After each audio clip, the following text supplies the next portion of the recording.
Manager!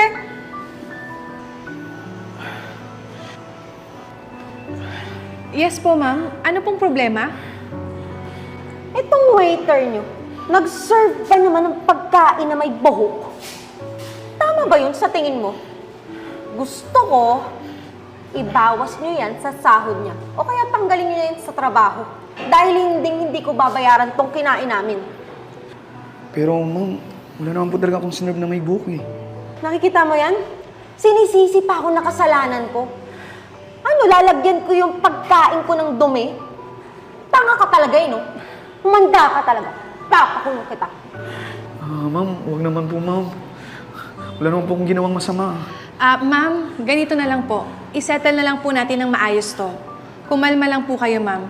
I-check ko lang po yung CCTV para makita po natin kung ano po talaga yung nangyari. Bakit i-check pa? Hindi ka naniniwala sa akin? Hoy, asawa ko, pulis. Baka gusto nyong padampot ko kayong dalawa at ipasara ko tong restaurant nyo. Teka, tatawagan ko yung asawa ko. Han, nasan ka?